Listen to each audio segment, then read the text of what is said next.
Restez connectés pour écouter cette prédication du pasteur Daniel Vindigny. Ce programme vous est proposé grâce au soutien des partenaires du ministère Salut pour le Monde et des abonnés de la chaîne YouTube du pasteur Daniel Vindigny. Jean chapitre 12, verset 7. Mais Jésus dit, laissez-la garder ce parfum pour le jour de ma sépulture. Vous aurez toujours les pauvres avec vous, mais vous ne m'aurez pas toujours. Une grande multitude de Juifs apprirent que Jésus était à Béthanie. Ce jour-là, Jésus était à Béthanie et il était convié à un repas. Marthe, Marie et Lazare étaient là. Et Marie versera du parfum sur les pieds de Jésus et essuiera ce parfum avec ses cheveux. Quelle marque de dévotion extraordinaire, il y aurait tellement de choses à dire à ce sujet. Un témoignage qui parvient jusqu'à nous aujourd'hui. Pourquoi est-ce qu'elle a essuyé ses pieds? Bien, tout simplement parce que la coutume voulait que dans le Moyen-Orient, en Israël, on puisse laver les pieds de celui qui était invité pour son confort. Parce que les chaussures étaient souvent des chaussures ouvertes et on marchait dans la poussière et donc les pieds étaient poussiéreux. Et donc c'était confortable de pouvoir retirer ses sandales et puis de tremper ses pieds dans une petite bassine et de s'essuyer les pieds pour avoir les pieds frais, au frais. Et donc elle va marquer non seulement un geste d'affection, de dévotion pour Jésus, mais également un geste social, culturel.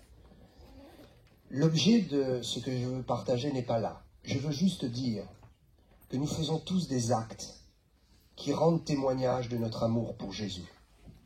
Ne permettez à personne, vous m'entendez, ne permettez à personne de détruire votre témoignage.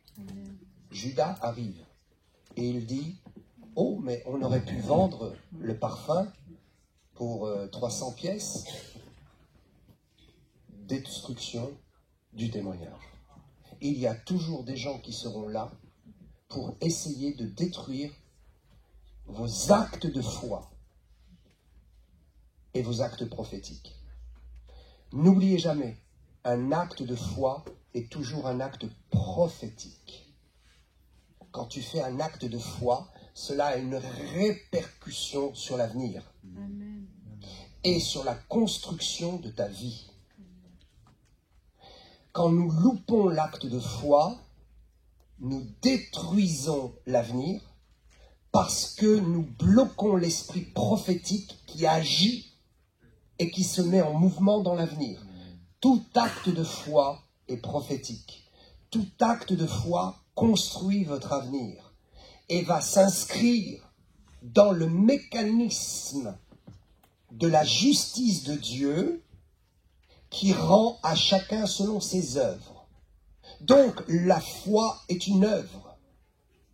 L'acte de foi est une œuvre qui recevra récompense dans la suite. Judas va essayer de détruire l'acte de foi et de transformer sur un caractère humain, matériel, ce qui s'était passé dans le monde spirituel. Judas va dire, oh mais ce parfum, c'est dépensé ce parfum, on aurait pu le garder. Mais en fait, ce parfum était prophétique. Jésus dira, laissez ce parfum. Il est déjà un ornement pour ma sépulture. Donc, quand Jésus est mort et ressuscité, Marie a reçu une faveur spéciale à cause de ce parfum. Et au ciel, elle nous le racontera. Il est ici question de Marie, non pas la maman de Jésus, nous l'avions compris. Elle recevra une récompense pour sa vie et elle se souviendra de cet acte de foi qui n'avait aucun prix sur cette terre et qui va marquer son témoignage jusqu'à nous aujourd'hui. Quand tu fais un acte de foi, tu construis ton avenir et tu signes l'autorité que tu es, et tu signes ton passage sur cette terre quelque part. Premier point. Deuxième point, toujours dans cet esprit, ne permets à personne de voler ton témoignage. Il y a des voleurs de témoignages, des tueurs de témoignages. Quand nous n'avons pas de témoignage, l'ennemi n'est pas inquiet. Mais dès l'instant où nous avons un témoignage, il fera tout pour le tuer et le détruire. Et qui utilisera-t-il? Il utilisera soit des Judas, soit des pharisiens. Si c'est un acte de foi qui est un témoignage, il utilisera les Judas. Suivez-moi bien. Je n'aurai pas le temps de détailler le caractère de Judas dans cette initiative charnelle à détruire un acte de foi. Mais vous le comprendrez. Donc, les actes de foi qui construisent prophétiquement notre avenir sont combattus par les Judas. Je ne parle pas de démons, je parle d'hommes. Parfois, ce sont des démons. D'autres fois, ce sont des démons à travers des hommes. Et d'autres fois, ce sont des hommes qui n'ont même pas besoin de démons. Parce que la chair elle-même fonctionne avec la puissance du mystère du mal et de l'iniquité. Donc, un être humain peut très bien activer un processus inique, pécheur, meurtrier, sans avoir besoin d'un démon. Donc ici, je suis clair. Judas est identifié comme un homme qui fait semblant d'être avec Jésus, mais qui vole et qui est un hypocrite. Ok. Faites attention. Les traîtres sont toujours ceux qui détruiront et tireront vers le bas vos actes prophétiques et votre foi. Au nom de la sagesse humaine, au nom d'un bon comportement logique, humaniste, qui n'a rien à voir avec les principes spirituels qui influent dans le monde visible. Donc, Judas, les traîtres, je les ai observés souvent, les Judas. À chaque fois, je les prends en défaut. Ils cassent la foi des gens. Ils sont incrédules et ils ont une sagesse humaine qu'ils mêlent à l'évangile, à la théologie. Au nom de la sagesse humaine, on transforme la puissance de la foi. Bien. Deuxième cas qui suit immédiatement. Les tueurs de témoignages. Verset 9. Une grande multitude de Juifs apprirent que Jésus était à Béthanie. Grande multitude. Parmi ces Juifs, les pharisiens hypocrites. Deuxième catégorie de tueurs de témoignages. Non plus le témoignage de vos actes de foi, mais les témoignages de vos miracles.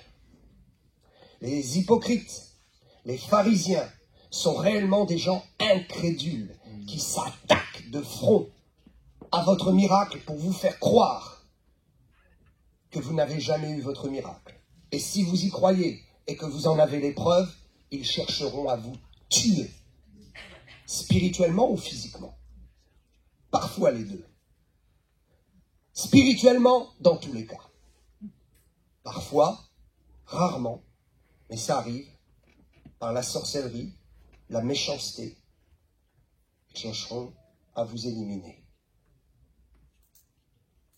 Regardez ce qui suit. Ils vinrent, ces gens-là, ils vinrent, non pas seulement à cause de lui, mais aussi pour voir Lazare. les pharisiens hypocrites religieux qui rabaissent la puissance de la croix à des histoires de sanctification, de port du voile, de pantalon, de je ne sais quoi, de comportement. Ils rabaissent la puissance de l'évangile et ils l'amènent à un niveau où Dieu n'exerce plus de puissance avec ses enfants. Ils bradent la grande puissance de la croix au nom d'une théologie hypocrite, religieuse, limitative. Regardez ce qui suit. Ils ne sont pas là pour Jésus. Les hypocrites n'ont que faire quand la présence de Jésus passe, d'être en communion avec lui. Ils veulent juste être des justiciers de la moralité religieuse humaine. Ils veulent se lever comme des combattants pour dénoncer les soi-disant erreurs et faire du ménage, alors que Jésus est là. Mon ami, si la puissance de Dieu est là, ne regarde pas ce qui se passe à côté, ne cherche pas à juger, est-ce que ce qui se passe c'est bien ou c'est mal, est-ce que c'est conforme à la Bible, vis ton expérience avec Jésus et avance, laisse les autres, Dieu les éclairera s'ils doivent être éclairés. Donc ils ne viennent pas pour Jésus. Ce jour-là, je vous assure que si j'avais été là, c'est vraiment pour Jésus que je serais là. Mais ils ne sont pas là. Ils veulent voir Lazare, qu'il avait ressuscité des morts. Où est donc celui qui a reçu le miracle? Ils viendront, ils te pourchasseront. Et même dans l'onction, ils viendront, non pas pour l'onction, mais pour te voir, toi. Pour te cibler, toi. Pour te détruire, toi. Pour te tuer, pour détruire ce que tu as vécu avec le Seigneur. Regardez, c'est étrange. La malice des hommes religieux, quand je dis religieux, c'est dans le mauvais sens du terme, car il y a un bon sens du terme. On peut être un bon religieux. Mais j'utilise ce terme dans le sens de l'hypocrisie religieuse, du fanatisme religieux. Parce que là, nous sommes en présence de fanatiques. Il y aura toujours des fanatiques qui, au nom de la foi, viendront pour faire du mal et empêcher les gens d'être un témoignage. Car là, ils constatent, Lazare est vraiment vivant. Nous ne pouvons plus rien faire d'autre. La seule chose que nous pouvons faire, c'est le neutraliser lui, Lazare, et le tuer, le faire mourir. Ainsi, il n'y aura plus de témoignage. Il y a un moment où tu arrives à un niveau où ton témoignage est indiscutable. On ne peut plus, c'est un fait établi, visible. Donc, les méchants chercheront tout simplement à neutraliser ta vie, à te tuer spirituellement, pour que tu ne te présentes plus, pour que tu ne montres plus le témoignage que tu es de ta vie.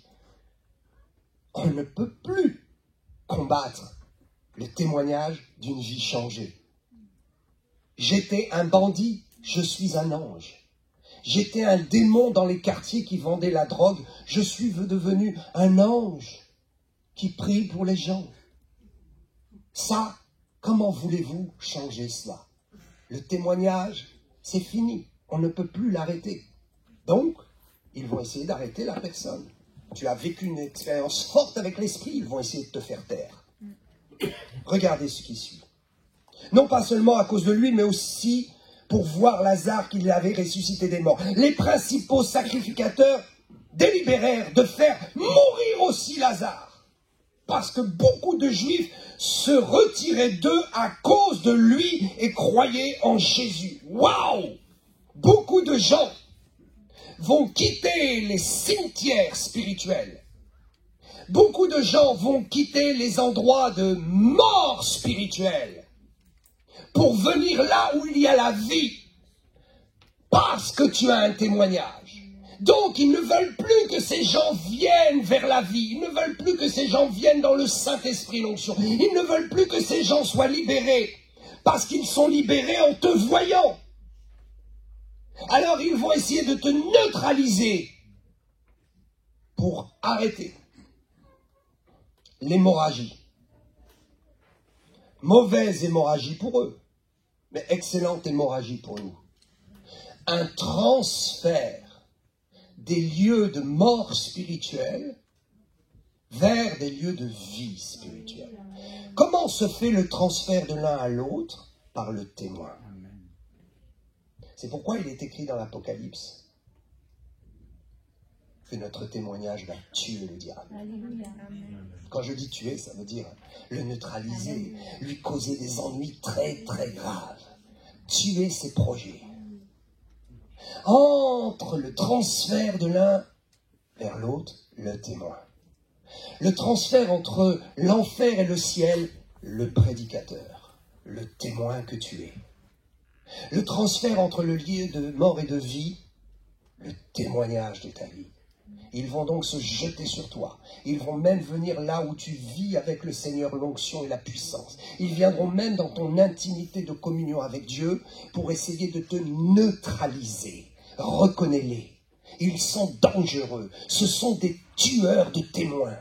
Des tueurs de témoignages dans l'esprit de Judas, des tueurs d'action de foi dans l'esprit de Judas et des tueurs de témoins dans l'esprit du pharisianisme, de l'excès, du débordement que l'on appelle le fanatisme religieux.